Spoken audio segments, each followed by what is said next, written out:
Welcome back to the nursing knowledge hub. तो nursing knowledge hub channel में आप लोग का स्वागत करता हूं। तो आज के इस आरआरबी सीरीज में हम लोग देखने जा रहे हैं साइकेट्रिक नर्सिंग से रिलेटेड क्वेश्चंस के बारे में। तो आज हम लोग देखेंगे साइकेट्रिक नर्सिंग क्या होता है, इसके डिफिनेशन से रिलेटेड बहुत टाइप्स के थ्योरी हैं इसमें, इन सभी से रिलेटेड हम लोग क्वेश्चन देखेंगे, है ना। तो लेट्स स्टार्ट करते हैं। तो फर्स्ट हमारा क्वेश्चन है, अ साइकेट्रिक इलनेस में be manifested by all of the following except. तो साइकेट्रिक जो इलनेस है ना, मानसिक जो बीमारियां हैं उसको हम लोग किन किन तरीकों से जान सकते हैं, एक्सेप्ट यानी कौन सा ऐसा चीज है जो साइकेट्रिक नर्सिंग को डिफाइन नहीं करता है ना। एक्सेप्ट यहाँ पे पूछा है। तो फर्स्ट ऑप्शन हमारा क्या है देख लेते हैं, impairment in pre existing functioning. तो impairment in pre existing functioning यानी इसका कहने का मतलब क्या है कि जो हम लोग का जो फंक्शन है, जो पहले हम लोग दिनचर्या का काम करते थे या फिर जो भी काम करते थे उसमें क्या होना, गड़बड़ी पाया जाना, है ना। नेक्स्ट हमारा ऑप्शन क्या है, तो इम्पोरिसमेंट ऑफ फीलिंग। तो फीलिंग्स का क्या होना, गड़बड़ हो जाना, है ना। उसके बाद है डिस्टर्बेंस इन बिहेवियर। तो डिस्टर्बेंस इन बिहेवियर, तो ये सारे जो कंडीशंस है। और चौथा ऑप्शन है ऑन पॉपुलर बिलीफ्स। तो अनपॉपुलर बिलीफ्स जो होगा इसमें क्या हो जाएगा, एक्सेप्ट है, यानी अनपॉपुलर बिलीफ्स इसमें नहीं पाया जाता है। तो फर्स्ट का आंसर क्या हो जाएगा, डी, है ना। वन का क्या हो जाएगा, D, that is unpopular beliefs. तो ये जो ऊपर के जो तीन जो ऑप्शंस दिए हुए, ये सारे चीज साइकेट्रिक नर्सिंग में पाया जाता है। ठीक है, आगे अब हम लोग चलते हैं नेक्स्ट क्वेश्चन की ओर, that is question number B. Which of the following is not a medico psychiatric condition. कौन सा मेडिको साइकेट्रिक कंडीशन नहीं है ना, नॉट पूछा है। सबसे पहला इंसुलिनोमिया, इंसुलिनोमा। सेकेंड हमारा ऑप्शन क्या है, एजिटेटेड डिप्रेशन। थर्ड ऑप्शन क्या है हमारा, हाइपरथायरॉयडिज्म। और फोर्थ हमारा क्या है, एंजाइना। तो not a medico psychiatric condition, इसमें आंसर हमारा क्या हो जाएगा, एजिटेटेड डिप्रेशन। ये एक मेडिको साइकेट्रिक कंडीशन नहीं है ना। ये ट्रिकी क्वेश्चन है, याद करने वाली चीजें हैं, ये सारा चीज आप लोग देख लीजिएगा। नेक्स्ट अब हम लोग चलते हैं क्वेश्चन नंबर 3 की ओर, है ना। क्वेश्चन नंबर 3 क्या कर रहा है, देख लेते हैं। The state of complete disorganisation and confusion which leads to loss of identity and direction, it is also known as. तो इसमें क्या कह रहा है कि ऐसा एक कंडीशन जिसमें कि कंप्लीट डिसऑर्गेनाइजेशन हो, है ना, and confusion which leads to loss of identity and direction. जैसे कि अब इसका एक एग्जांपल देते हैं, कोई पर्सन है ना। तो वो पर्सन है तो वो भूल गया है कि मैं कौन हूँ, डिसऑर्गेनाइज हो गया है। ठीक है, उसके बाद उसके पास कंफ्यूजन भी आ गया, which leads to identity and direction, जिससे के कारण वो अपना जिस डायरेक्शन में जाना है वो भूल जाए या फिर अपना आइडेंटिटी भूल जाए। तो ये सारा चीज जो होता है ये किसका जो है डिफिनेशन है, ये हमारा कॉस और डिसरप्शन, है ना, कॉस और डिप्रेशन। तो ये कॉस और डिसरप्शन का डिफिनेशन होता है। ये कॉस क्या होता है, जैसे कि मान लीजिए कहीं पे दंगा हुआ है, ठीक है। तो दंगे में क्या होता है, इंसान भूल जाता है या फिर एक कुछ समय के लिए क्या हो जाता है, अपना आइडेंटिटी भूल जाता है या फिर अपना जो भी चीज़ है वो सारा चीज़ भूल जाता है ना, शॉक में आ जाता है। तो ये सारा चीज़ किस में हो जाएगा, कॉस, है ना। तो उस समय क्या हो जाता है, कॉस मत डेवलप करो, कॉस नहीं डेवलप करना, है ना। नेक्स्ट अब हम लोग चलते हैं, that is assuming all members of a group alike is called. तो अगर इसमें कहना क्या क्वेश्चन की मान के चलते हैं कि सब मेंबर एक जैसे हैं, तो एक जैसे को हम लोग क्या बोलते हैं, ऑप्शंस देख लेते हैं। कल्चरल इम्पोजिशन, सेकंड है हमारा कल्चरल कॉम्पिटेंसी, थर्ड है हमारा कल्चरल कल्चरिंग और फोर्थ है हमारा स्टीरियोटाइपिंग। तो जब सभी मेंबर्स हमारे ही जैसे लगते हैं, है ना, एक जैसे लगते हैं, जैसे एक आदमी सोचता है कि सब हमारे ही जैसे हैं, तो इसको हम लोग बोलते हैं स्टीरियोटाइपिंग, है ना। हालांकि एक्चुअल में क्या होता है कि हर एक पर्सन का एक अलग अलग आइडेंटिटी होता है, अलग अलग नेचर होता है। तो लेकिन उसको ऐसा लगता है कि सब मेरे ही जैसे हैं, तो इसको हम लोग क्या बोलते हैं, स्टीरियोटाइपिंग, है ना। नेक्स्ट आगे अब हम लोग चलते हैं। नेक्स्ट अगला क्वेश्चन क्या है हमारा, who is the first psychiatric nurse. तो फर्स्ट साइकेट्रिक नर्स कौन सा है हमारा, लिंडा रिचर्ड्स। तो लिंडा रिचर्ड्स जो है हमारे फर्स्ट साइकेट्रिक नर्स है, ठीक है। नेक्स्ट क्वेश्चन नंबर 6 की ओर चलते हैं, who is the father of modern psychiatry, है ना। मॉडर्न साइकेट्री के फादर कौन है हमारे, डेट इज फिलिप पिन्नल। तो फिलिप पिन्नल जो है हमारे, पिन्नल साहब जो है हमारे क्या है, फादर ऑफ मॉडर्न सेक्रेटरी। ठीक है, इस क्वेश्चन नंबर 7। तो क्वेश्चन नंबर 7 हमारा क्या कहता है, पढ़ लेते हैं। विच of the following is one of the general principle of nursing. तो जनरल कौन सा ऐसा प्रिंसिपल है जो general principle of mental health nursing के अंतर्गत आता है ना। तो फर्स्ट हमारा देख लेते हैं, that is first option, judgement of a patient system. इसमें क्या करेंगे हम लोग, जजमेंट करते हैं ना पेशेंट सिस्टम को, सिम्टम को, सॉरी। सेकेंड ऑप्शन क्या है, use self understanding as a therapeutic tool. तो सेल्फ अंडरस्टैंडिंग, पहले खुद को समझेंगे, है ना। तो ये भी क्या है, एक जजमेंट जनरल प्रिंसिपल है। ठीक है, नेक्स्ट अब हम लोग चलते हैं क्या, रिपीटेड टॉकिंग और focus on symptoms of patient. तो इसमें हमारा जो आंसर हो जाएगा वो जाएगा दैट इज 7 का बी, ये जनरल प्रिंसिपल है ना। तो use of self understanding as a therapeutic tool, ये क्या हमारा जनरल प्रिंसिपल के अंतर्गत आता है। ये भी पूछा हुआ क्वेश्चन है ना, PYQ है। नेक्स्ट चलते हैं, दैट इज क्वेश्चन नंबर 8 की ओर। Which of the following statement about mental illness is true. तो कौन सा स्टेटमेंट मेंटल इलनेस के बारे में सही दर्शाता है, सही है। तो option number first, marriage can cure mental illness, यानी कोई बीमार है उसकी शादी कर देंगे तो वो ठीक हो जाएगा, ऐसा कभी हो सकता है, बिल्कुल नहीं, गलत ऑप्शन।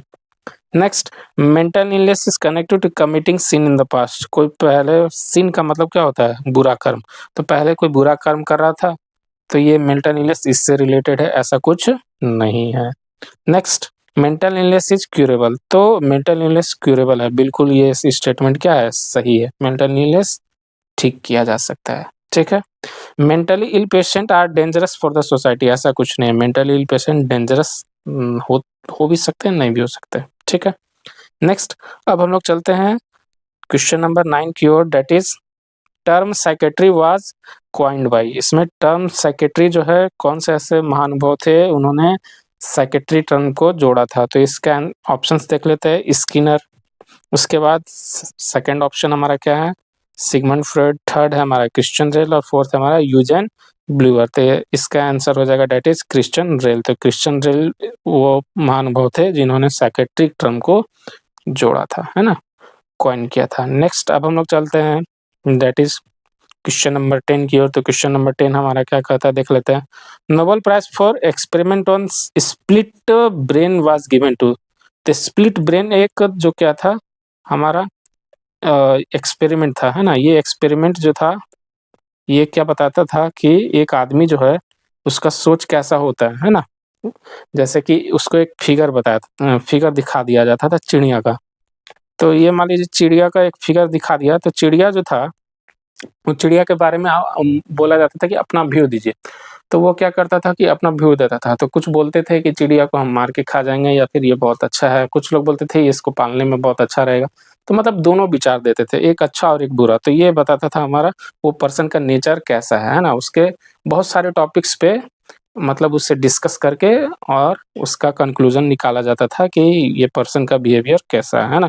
तो ये कौन किए थे, नोबेल प्राइज कौन जीता था, रोजर स्पेरी ने, है ना।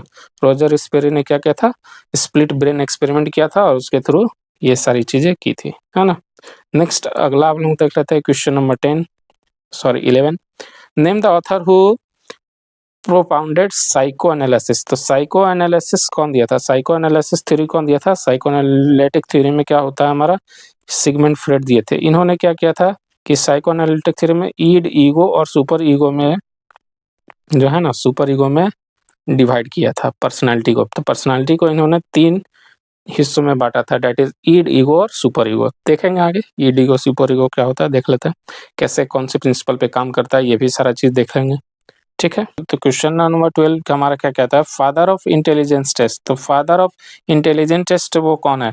तो इसका आंसर हो जाएगा डेट इज अल्फ्रेड बिंड। तो इन्होंने किया था आईक्यू निकालने का फॉर्मूला, डेट इज आईक्यू निकालने का जो फॉर्मूला है वो हमारा क्या, mental as upon chronological age into 100। तो जिसका भी है, जैसे हम लोग को आईक्यू निकालना है ना, तो आईक्यू किसी भी पर्सन का अगर हमको निकालना है तो उसका हम लोग मेंटल एज डिसाइड करते थे। तो मेंटल एज हम लोग कैसे डिसाइड करते थे, तो मेंटल एज के लिए हम लोग उसको कुछ मैथ्स का कैलकुलेशन देते थे या फिर उससे कुछ सवाल जवाब करते थे। तो उससे हम लोग को पता चलता था कि उसका मेंटल एज क्या है। क्रोनोलॉजिकल एज में मतलब कहने का मतलब कि उसका एक्चुअल एज कौन सा है ना। जैसे वो 10 साल का है या फिर 12 साल का है, तो ये हो जाता था हमारा एक्चुअल एज, और इंटू उसको 100 कर देते थे, है ना। तो ये था हमारा दैट इज़ आईक्यू, है ना? नेक्स्ट अब हम लोग चलते हैं साइको एनालिटिक थ्योरी कौन दिया था? तो psycho analytic theory was given by psycho analytic theory हमारा दिया था दैट इज़ सिगमंड फ्रॉइड। तो सिगमंड फ्रॉइड जो थे हमारे साइको एनालिटिक थ्योरी को दिए थे, है ना? नेक्स्ट अब हम लोग चलते थे cognitive model of depression was given by तो कॉग्निटिव मॉडल ऑफ डिप्रेशन कौन दिया था? तो ये दिए थे हमारा बेक, है ना?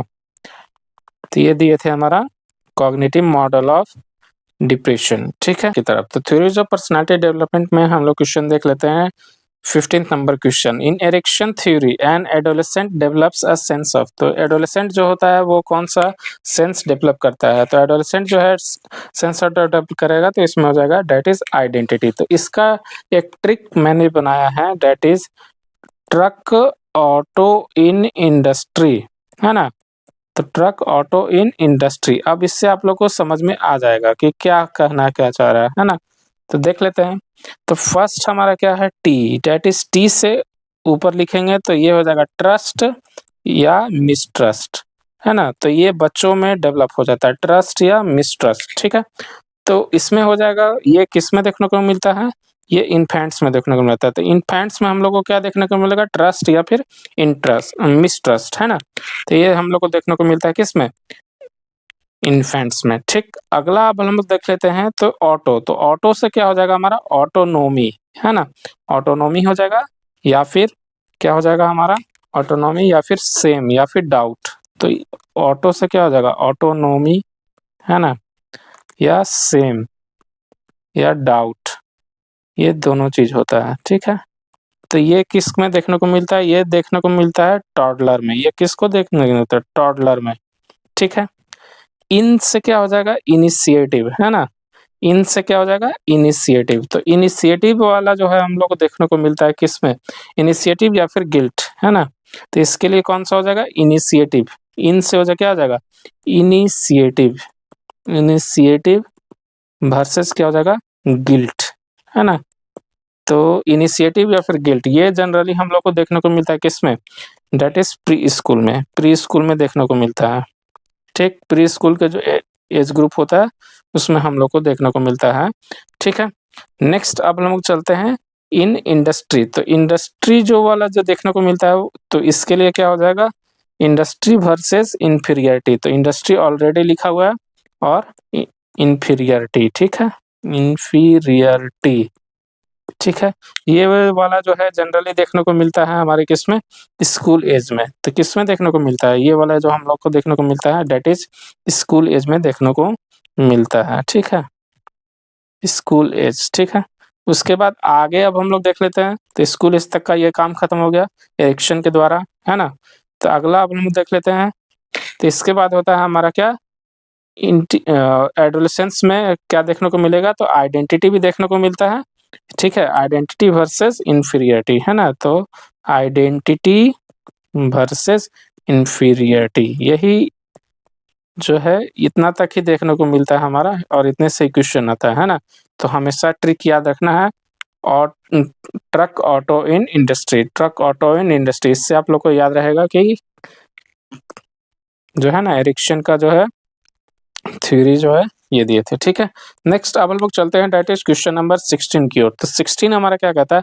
Fruits model of development which comprises ईड ego and super ego. तो ईड ईगो और सुपर ईगो जो होता है वो किस मॉडल को डिस्क्राइब करता है? तो ये डिस्क्राइब करता है स्ट्रक्चरल मॉडल को। ये याद रखने वाली चीज है, ये स्ट्रक्चर्स में बातें थे। तो पर्सनालिटी को इन्होंने क्या किया था? ईड ईगो और सुपर ईगो में डिस्क्राइब किया था, ठीक है।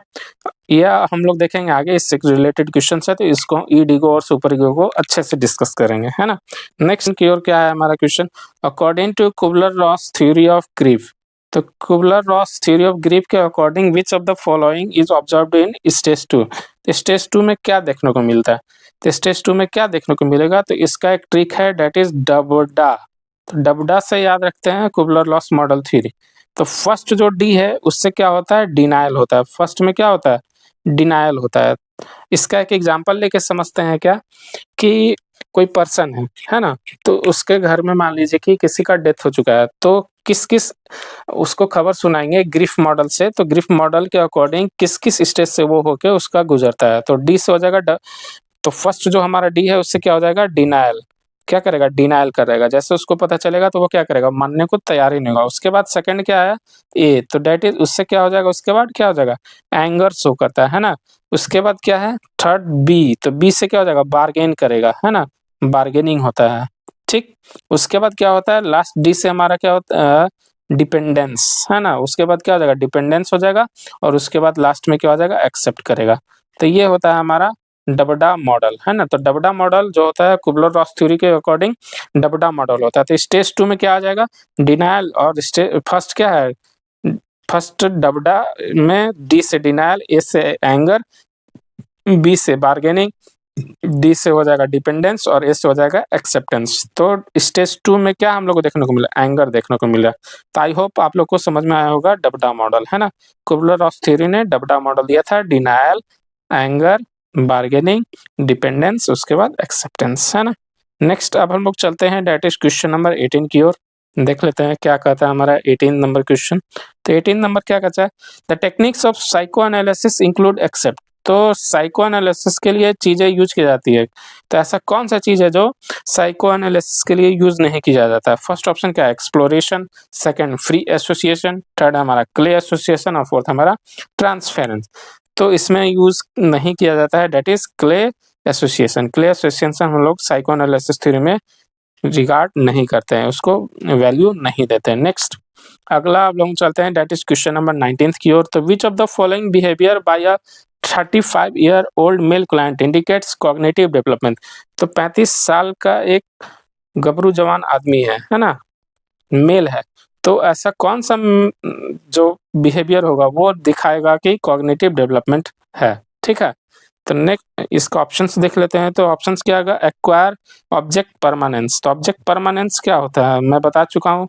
तो ऑब्जेक्ट परमानेंस क्या होता है कि जैसे कोई बच्चा है ना, पहले 3 साल में क्या होता था कि किसी खिलौने को खोजता था, तो जब किसी खिलौने को खोजता था तो नहीं मिलता था या फिर नहीं दिखता था, वो छोड़ देता था। लेकिन जैसे जैसे वो बड़ा होता है उस खिलौने को क्या होता है, ढूँढने लगता है, उसको याद आती है तो वह सारी चीज़ों क्या होता है, वो घूमने लगता है, ढूँढने लगेगा। तो ये क्या हमारा ऑब्जेक्ट परमानेंस है ना। कहने का मतलब क्या है कि उसको लगता है कि ये चीज़ हमेशा हमारे ज़िंदगी के से साथ रहेगा। तो यही होता है ऑब्जेक्ट परमानेंस, ठीक है। नेक्स्ट अब हम नेक्स्ट ऑप्शन देखते हैं, that is option number B. तो ऑप्शन नंबर बी क्या कहता है, generates new level of awareness. तो ये क्या करेगा, which of the new level of awareness. तो इसका आंसर क्या हो जाएगा, यही हो जाएगा। तो जैसे जैसे वो पर्सन बढ़ते जाएगा उसमें अवेयरनेस क्या होगा, आते जाएगा।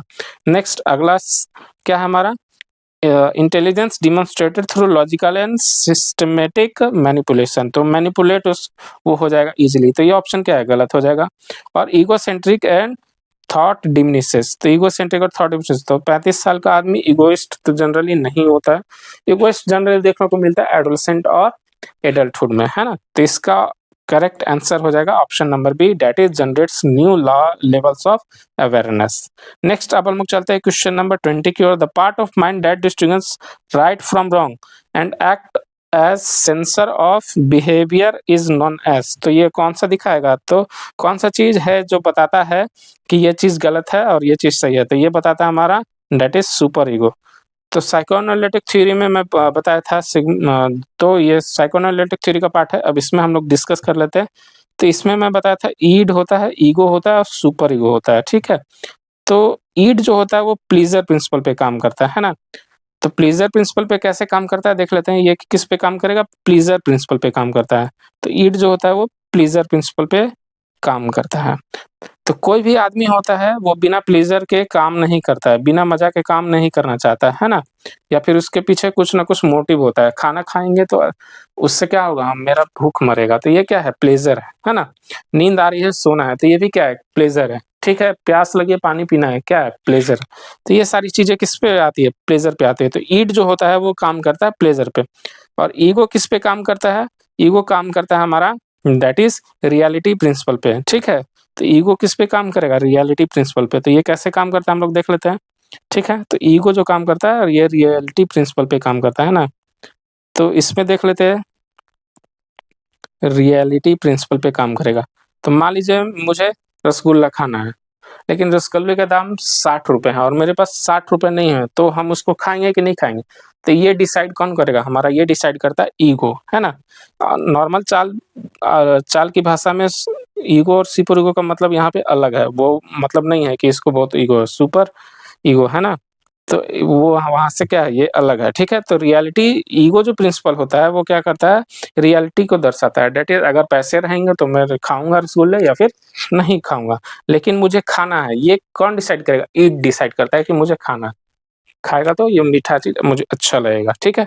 लेकिन मेरे पास पैसे हैं कि नहीं है, ये डिसाइड कौन करेगा? रियलिटी। और सुपर ईगो क्या करता है हमारा, ये राइट है कि रॉन्ग है, ये सारा चीज़ डिसाइड करता है ना? तो ये काम करता है किस पे? रियलिटी, मोरालिटी पे। कहीं-कहीं मोरालिटी देखने को मिलेगा और कहीं-कहीं परफेक्शन मॉडल देखने को मिलेगा, तो परफेक्शन, है ना? तो ये 3 मॉडल होते हैं जिसके थ्रू हमारा ईड ईगो और सुपर ईगो काम करता है। तो ईड किस पे काम करता है? प्लेज़र पे, ईगो काम करता है रियलिटी पे और सुपर ईगो काम करता है परफेक्शन या फिर मोरालिटी प्रिंसिपल पे, ठीक है? तो आई होप आप लोग को समझ में आया होगा कि ईड ईगो और सुपर ईगो क्या होते हैं और साइकोएनालिटिक थ्योरी क्या होता है, ठीक है? नेक्स्ट अपन लोग चलते हैं, तो ये क्या कर रहा है? राइट और रॉन्ग बता रहा है, तो राइट और रॉन्ग जो बताएगा वो कौन बताएगा, है ना? तो ये राइट और रॉन्ग क्या बताएगा? सुपर ईगो बताएगा, है ना? मोरालिटी के प्रिंसिपल पे यहाँ पे हम लोग काम करते हैं। तो आइडेंटिटी वर्सेस रोल कन्फ्यूजन, ये किसका क्राइटेरिया है? तो आइडेंटिटी वर्सेस रोल कन्फ्यूजन जो होता है वो कौन, अभी मैं बताया था, तो ट्रक, ऑटो इन इंडस्ट्री, तो इसमें से तो कोई नहीं होता। अगला क्या है हमारा? आइडेंटिटी और रोल कन्फ्यूजन, तो ये बताएगा हमारा दैट इज़ क्या हो जाएगा? एडोलेसेंट। तो एडोलेसेंट्स के द्वारा ये सारा कैरेक्टरिस्टिक्स देखने को मिलता है, ठीक है? टॉडलर के क्या देखने को मिला था? ट्रक, ऑटो, तो ऑटोनॉमी और उसका कहा जाता है डाउट, है ना? डाउट या फिर सेम, ये चीज़ देखने को मिलता है टॉडलर में। प्री स्कूल में क्या देखने को मिलेगा? तो प्री स्कूल में क्या देखने को मिलता है? दैट इज़ इनिशिएटिव देखने को मिलता है ना? और एडोलेसेंट में क्या देखने को मिलेगा? आइडेंटिटी वर्सेस रोल कन्फ्यूजन, है ना? और एडल्ट्स में इंटीमेसी देखने को मिलता है, ठीक है? देख लेते हैं question number 22, that is at first Freudian theory, a male's child unconscious sexual desire for the parent of opposite sex and with a wish to exclude the parent of same sex is known as। तो देखिए, अब इसमें 2 चीज़ आता है ना? फ्रीडियन theory के हिसाब से एक होता है ओडिपस कॉम्प्लेक्स, ठीक है? और एक होता है इलेक्ट्रा कॉम्प्लेक्स, ठीक है? ये 2 चीज़ आते हैं। तो इसमें 2 चीज़ देखने को मिलता है, ओडिपस कॉम्प्लेक्स और इलेक्ट्रा कॉम्प्लेक्स, ठीक है? तो कभी-कभी क्या होता है, ये थ्योरी बाद में डिस्कार्ड कर दिया था, खत्म कर दिया गया था, लेकिन उस समय दिए थे फ्रॉइड ने। तो फ्रॉइड ने क्या बोला था कि जैसे मेल बच्चा है, तो जनरली क्या होता है, अट्रैक्ट होता है फीमेल की तरफ, ठीक है? यानी माँ की तरफ ज़्यादा अट्रैक्ट होगा और अपने जो फादर जो पेरेंट है, उनको वहाँ से नेग्लेक्ट करना चाहता है या फिर हटाना चाहता है। तो ये जो होता है, यानी ओडिपस कॉम्प्लेक्स में क्या होता है कि मेल जो चाइल्ड है, वो फीमेल की तरफ ज़्यादा अट्रैक्ट होता है ना, फीमेल पेरेंट की तरफ ज़्यादा, यानी माँ से ज़्यादा लगाव होता है। वैसे इलेक्ट्रा में क्या होता है कि फीमेल जो चाइल्ड है वो मेल यानी मेल पेरेंट की तरफ ज़्यादा अट्रैक्ट होता है ना, या फिर ज़्यादा देखने को मिलता है। तो इसका आंसर क्या हो जाएगा? दैट इज़ यहाँ पे male child unconscious sexual desire, है ना? अनकॉन्शियस सेक्सुअल डिज़ायर पे वो अट्रैक्ट हो रहा है, ठीक है? तो ये कौन दिखाता है? तो मेल चाइल्ड दिखा रहा है। तो मेल चाइल्ड के लिए क्या हो जाएगा? That is Oedipus complex. तो ओडिपस कॉम्प्लेक्स हो जाएगा इसका राइट आंसर। अगर यहीं पे फीमेल चाइल्ड होता तो आंसर हो जाता इलेक्ट्रा कॉम्प्लेक्स, है ना? नेक्स्ट अपन लोग चलते हैं, दैट इज़ क्वेश्चन नंबर 23 की ओर। तो क्वेश्चन नंबर 23 हमारा क्या कहता है, देख लेते हैं। As per psychoanalytic theory, the ability to tolerate frustration is seen in, तो frustration को tolerate किस स्टेज में कर सकते हैं? तो frustration को हम लोग tolerate करते हैं किस में? ईगो में। मैं बताया था कि मान लीजिए मेरे पास क्या है, मुझे तो खाने का मन है रसगुल्ला, लेकिन मेरे पास पैसे नहीं है, तो इस चीज़ को रियलिटी के प्रिंसिपल पे कौन काम करता है? तो रियलिटी पे प्रिंसिपल पे काम करता है ईगो। तो यही बताएगा कि हमको खाना है कि नहीं खाना, नहीं खाना तो चुपचाप वहाँ से चल देंगे, है ना? तो वहाँ पे फ्रस्ट्रेशन होगा, तो इसको कौन टॉलरेट करता है? तो इसको टॉलरेट करता है ईगो, है ना? नेक्स्ट क्वेश्चन नंबर 24 की तरफ चलते हैं। तो you need to abide by unit rules and attend the community meeting, this statement by the nurse is indicative of, तो ये इंडिकेटिव कौन बताता है? तो ये बताएगा दैट इज मिलियू थ्योरी। तो मिलियू थ्योरी में क्या होता है? कम्युनिटी का, यानी बहुत सारे लोग का क्या होता है, बहुत सारे थ्योरी होते हैं, जैसे कि कॉग्निटिव बिहेवियर थ्योरी, ठीक है? तो बहुत सारे थ्योरी होते हैं, ये हम लोग डिस्कस करेंगे आगे। तो कम्युनिटी जहाँ पे अगर आ जाए यानी बहुत सारे लोगों का जमावड़ा हो जाए, ठीक है? तो उसको हम लोग क्या बोलते हैं मिलियो थ्योरी। तो ये भी एक प्रकार का थेरेपी है जिसके द्वारा हम लोग क्या करते हैं पेशेंट को ठीक करते हैं, है ना? नेक्स्ट अब हम लोग देख लेते हैं टोपोग्राफिकल मॉडल ऑफ माइंड। तो topographical model of mind bye Freud is, तो माइंड को कितने भाग में बांटा गया है? तो माइंड को कितने भाग में बांटा गया है? दैट इज हमारा हो जाएगा क्या कॉन्शियस, प्री कॉन्शियस और अनकॉन्शियस, है ना? तो ये हो जाएगा दैट इज क्वेश्चन नंबर 25 का बी, है ना? ये क्या होता है देख लेते हैं, कॉन्शियस, प्री कॉन्शियस या फिर सब कॉन्शियस या फिर अनकॉन्शियस, है ना? तो इसको हम लोग डिटेल से डिस्कस करेंगे। तो लेट्स स्टार्ट। कॉन्शियस का मतलब क्या होता है? जो भी जागते हुए हम अपना काम कर रहे हैं, है ना? जैसे अभी मैं आप लोग को पढ़ा रहा हूँ और आप लोग पढ़ रहे हैं, तो जो भी चीज जागृत अवस्था में होता है उसको हम लोग क्या बोलते हैं कॉन्शियस, है ना? जो भी सेंस हमारा सेंस कर रहा है, सेंस ऑर्गन हम लोग का जो है वो क्या कर रहा है सेंसेस कर रहा है, तो ये हमारा क्या हो जाएगा कॉन्शियस। उसके बाद प्री कॉन्शियस और अनकॉन्शियस क्या होता है देख लेते हैं। तो प्री कॉन्शियस का मतलब क्या है देख लेते हैं। तो प्री कॉन्शियस मतलब न आधा जगे हैं ना आधा सोए हैं। जैसे कि मैं अभी काम कर रहा हूँ, ठीक है, खाली बैठा हूँ और मेरा ध्यान अभी कुछ क्षण के लिए मान के लिए चला जाए रोड पे कि मैं रोड पे रसगुल्ले खा रहा हूँ, तो ये क्या हो जाएगा प्री कॉन्शियस में आ जाएगा या फिर सब कॉन्शियस में आ जाएगा। इसमें क्या हो रहा था माइंड जो है एक्टिव रहता है, लेकिन माइंड का जो स्टेट होता है वो हम उसको किसी और जगह लेके जा सकते हैं ना। तो कहा जाता है ऐसे क्लास में कि जैसे बैठे हुए हैं लेकिन फिजिकली प्रेजेंट है लेकिन माइंड से एब्सेंट है ना? माइंड से सोच रहे हैं कि मैं गार्डन घूम रहा हूँ, तो गार्डन जो घूमते हैं वो क्या हो जाएगा प्री कॉन्शियस हो जाएगा, है ना? ठीक है, जो ध्यान से सुनते हैं वो क्या हो जाता है कॉन्शियस, और अनकॉन्शियस हो जाएगा। इसका मतलब क्या हो जाएगा देख लेते हैं।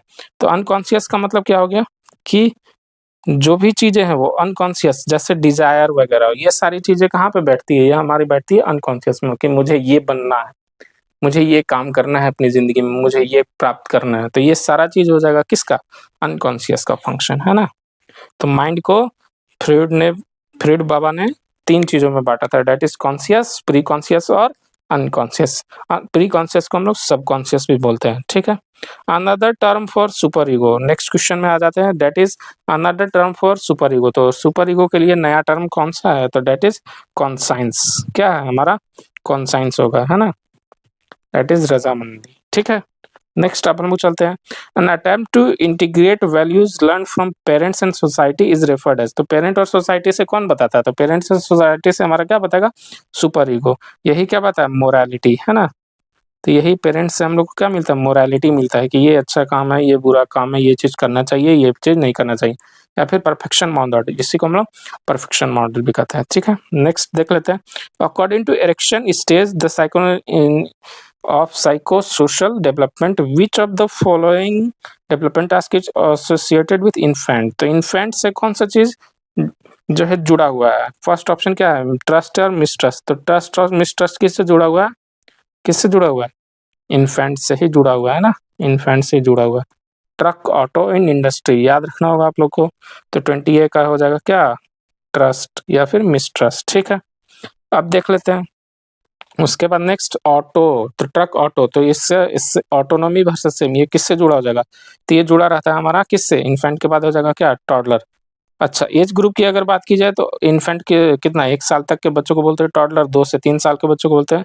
उसके बाद इन से क्या हो जाएगा इनिशिएटिव या फिर गिल्ट, इससे क्या हो जाएगा प्री स्कूल। तो प्री स्कूल 3 से 5 साल के बच्चों को बोलते हैं ना, प्री स्कूल हो जाएगा। उसके बाद इंटीमेसी वर्सेस आइसोलेशन, तो ट्रक ऑटो इन इंडस्ट्री, ठीक है? तो इनिशिएटिव होगा, इंटीमेसी जो होता है वो एडल्ट के लिए यूज होता है, ठीक है? वो किसके लिए? तो एडल्ट्स के लिए यूज किया जाता है, ठीक है? या फिर आइसोलेशन। नेक्स्ट अब हम लोग चलते हैं दैट इज क्वेश्चन नंबर 29 की ओर। इसका बहुत अच्छा ट्रिक है, इसको मैं बहुत अच्छे से समझाऊंगा, आप लोग याद कर लेंगे, है ना? Next, according to Erickson's stage of psychosocial theory, which of the following developmental task is associated with adolescence? तो adolescence के लिए क्या है? adolescence के लिए कौन सा चीज जरूरी है? तो adolescence के लिए हमारा जरूरी होता है that is, अब इसको मैं फिर से बता देता हूँ, सारा चीज वहीं से रिलेटेड है, बस खाली आप लोग को याद रखने की जरूरत है। तो ट्रक ऑटो इन इंडस्ट्री, तो इंडस्ट्री के लिए क्या हो जाएगा? डेट इज एडोलेसेंस के लिए क्या हो जाएगा? इंडस्ट्री या फिर इंफीरियरिटी, है ना। तो ये चीज होता है, हम सॉरी, आइडेंटिटी वर्सेस क्या हो जाएगा, रोल कंफ्यूजन। ये हो जाएगा हमारा किसके लिए, एडोलेसेंस के लिए, है ना, एडोलेसेंस के लिए। फिर से मैं बता देता हूँ, ट्रक, ऑटो, इन इंडस्ट्री, ठीक है। तो ट्रस्ट, मिसट्रस्ट, टी से हो जाएगा ट्रस्ट, या फिर मिसट्रस्ट, ए से क्या हो जाएगा, ऑटोनॉमी या फिर सेम, इनिशिएटिव, इन से हो जाएगा इनिशिएटिव या फिर गिल्ट, इंडस्ट्री से क्या हो जाएगा, इंडस्ट्री या फिर इंफीरियरिटी, ठीक है। तो ये सारा चीज। उसके बाद एडोलेसेंट के लिए क्या आ जाता है, इंडस्ट्री, आइडेंटिटी या फिर रोल कंफ्यूजन। क्या हो जाएगा, आइडेंटिटी या फिर रोल कंफ्यूजन, ठीक है। तो इससे आप लोग को याद रखेंगे। उसके बाद क्या हो जाता है हमारा, इंटीमेसी वर्सेस आइसोलेशन, है ना। तो ये एडोलेसेंट के लिए है, और एडल्ट्स के लिए हमारा क्या हो जाएगा, इंटीमेसी वर्सेस क्या हो जाएगा, आइसोलेशन, है ना। तो एडोलेसेंस के लिए क्या हो जाएगा हमारा, आइडेंटिटी वर्सेस रोल कंफ्यूजन, ठीक है। नेक्स्ट अब हम लोग चलते हैं, डेट इज क्वेश्चन नंबर 30 की ओर।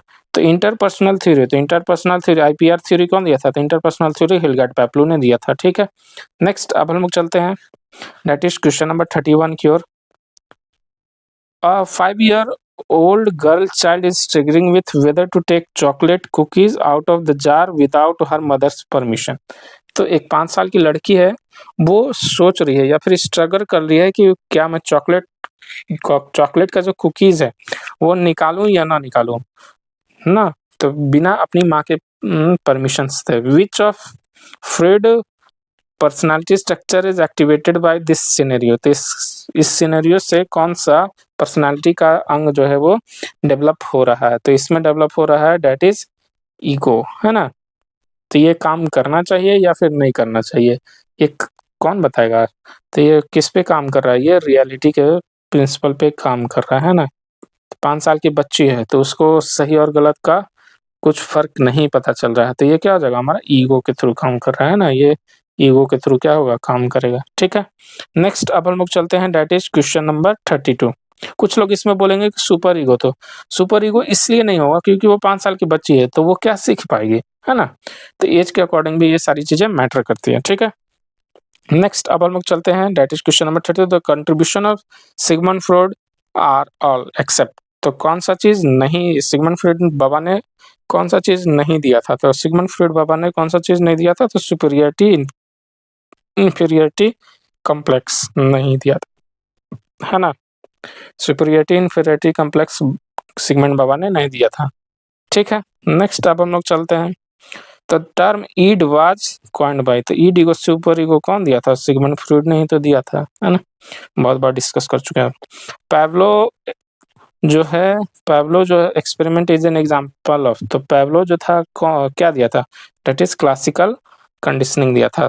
एक दो तरह का इसमें मॉडल आता है, ऑपरेंट मॉडल आता है और क्लासिकल मॉडल आता है, इसको हम लोग डिस्कस करेंगे आगे, ठीक है।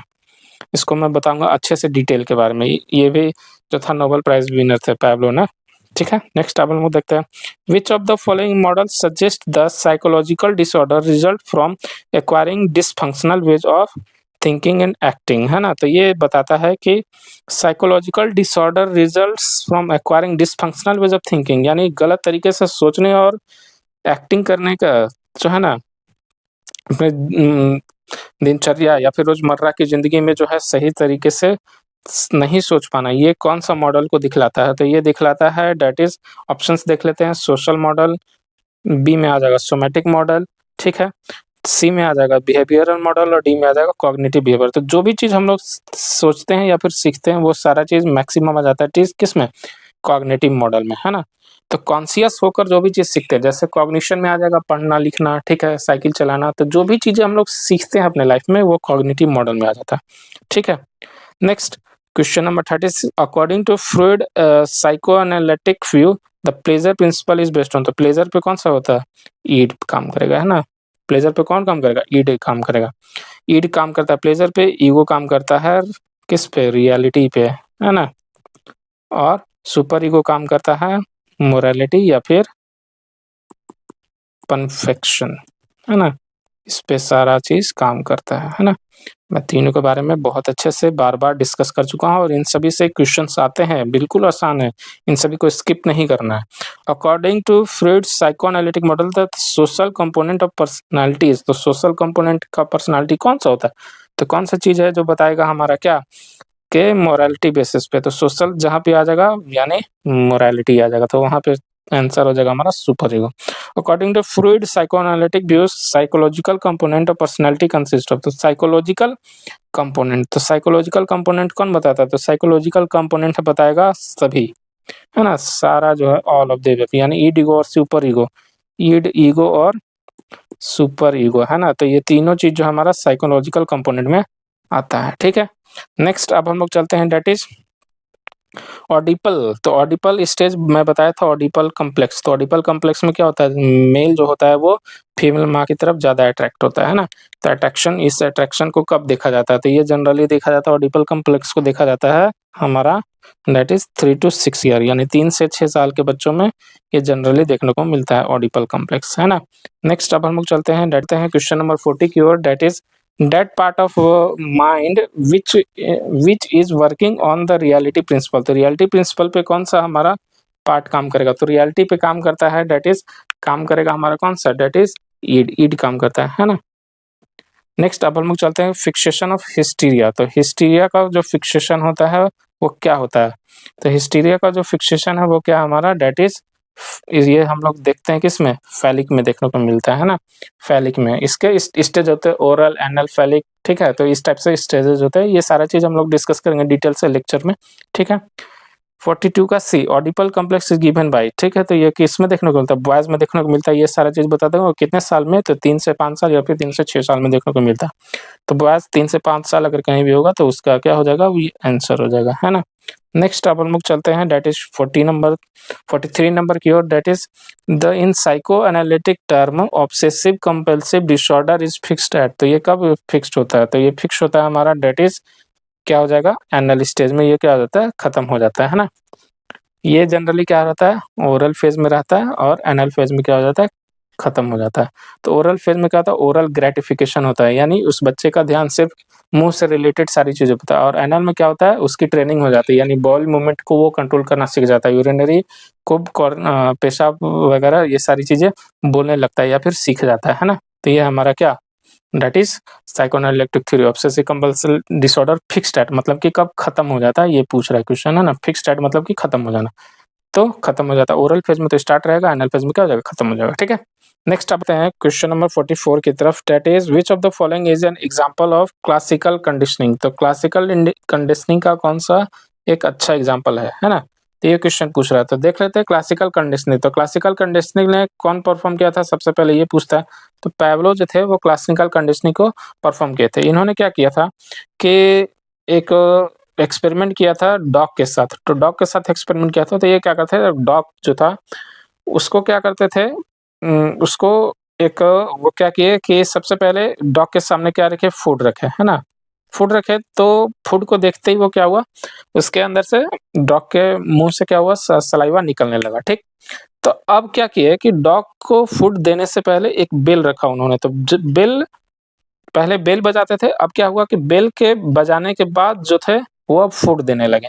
तो तभी जो है डॉग जो है और ज़्यादा सलाइवा सीक्रेट करने लगा। तो ये जो एक्सपेरिमेंट बहुत दिन तक किए, तो इससे क्या कंक्लूजन देखने को मिला कि जब भी वो डॉग जो था बेल का गाना सुनता था, तो उसके बेल का जो था साउंड सुनता था, तो उसके दिमाग में ये चीज़ आता था कि अब मुझे खाना मिलेगा और सलाइवेशन को सीक्रेट करने लगता था। तो कहने का मतलब क्या है कि क्लासिकल कंडीशनिंग में क्या हो जाता है कि डॉग जो था वो बेल का आवाज़ सुनते ही क्या हो जाता था, उसको ये महसूस होने लगता था कि उसको जो है खाना मिलेगा, ठीक है? फूड, तो फूड से उसका जो था ध्यान अब हटकर चला गया था किस पे? बेल पे, क्योंकि बेल बजने के बाद ही उसको खाना दिया था। तो जब कभी भी बेल बजता था तो उसको लगता था कि खाना मिलेगा। तो अब इसमें ऑप्शंस देख लेते हैं, तो क्या है हमारा? तो क्लासिकल कंडीशनिंग जो था वो कौन दिए थे? पैवलो ने दिया था। ये आप लोग लिख लीजिएगा, ठीक है? इसमें क्या होता है? Dog learns to salivate on hearing the bell, तो बेल सुनते ही क्या हो जाएगा? जो है वो उसके अंदर से सलाइवा सीक्रेट होने लगता है। सेकंड ऑप्शन क्या है?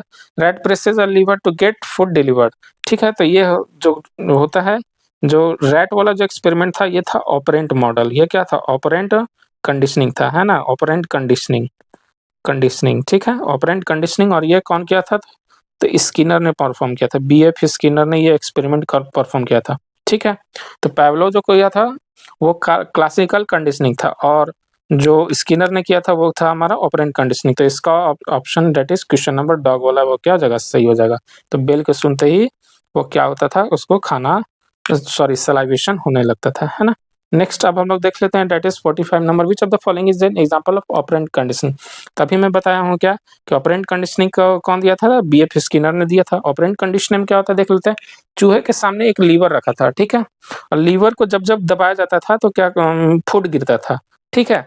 तो पहले क्या हुआ कि गलती से लीवर चूहा जो इधर उधर घूमा, तो जब देखा कि एक आध दो बार उससे फूड गिरने लगा, तो चूहे के दिमाग में ये चीज बन गया कि जब जब हम लीवर दबाएंगे तब तब हमको फूड मिलेगा। तो ये क्या है? हमारा ऑपरेंट कंडीशनिंग है ना? तो rat presses a lever to get food, तो उसके बाद वो बार बार जो है लीवर दबाने लगा जिससे कि उसको खाना मिलने लगा, ठीक है। उसके बाद देख लेते हैं 46 number, the theory of operant conditioning was experimented by, तो बीएफ स्किनर, ठीक है। नेक्स्ट अब हम देख लेते हैं that is question number 47, which of the following therapies is based on learning therapy. तो लर्निंग थेरेपी पे हमारा बेस्ड कौन सा होगा?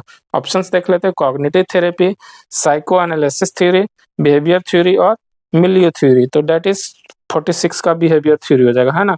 तो लर्निंग थेरेपी पे कौन सा बेस्ड रहता है? बिहेवियर थ्योरी, ठीक है। री इन्फोर्समेंट तो वाज टर्म यूज्ड इन, तो री जो था वो कौन यूज किया जाता? तो इसका कौन सा हो जाएगा? कंडीशंस लर्निंग में। कंडीशन लर्निंग में हम लोग दो तरह का पॉजिटिव री होता है, पॉजिटिव और निगेटिव। तो पॉजिटिव में जब अच्छा काम करते हैं तो और उसको प्रोत्साहन मिलता है ना, और निगेटिव वाले में जब अच्छा काम नहीं करेंगे तो डांट मिलता है। तो री जो है कंडीशंस लर्निंग में देखने को मिलता है, ठीक। 49 नंबर अब हम लोग देख लेते हैं that is according to Freud theory, a child adopts parental stance and traits according habits through। तो ये जो होता है यानी बच्चे जो है माँ की तरह या फिर पिताजी की तरह सीखते हैं या फिर हैबिट जो है अडॉप्ट करते हैं। तो इसका आंसर हो जाएगा डेट इज आइडेंटिफिकेशन, है ना? तो ये आइडेंटिफिकेशन को शो करता है, ठीक है। तो साइकेट्रिक नर्सिंग में आज के लिए इतना ही आरआरबी सीरीज में। आगे और भी हम लोग क्वेश्चंस देखेंगे। तो आप लोग नोट्स के लिए आप लोग मेरे टेलीग्राम चैनल को ज्वाइन कर सकते हैं, जिसका लिंक जो है चैनल के डिस्क्रिप्शन में दिया हुआ है। तो आज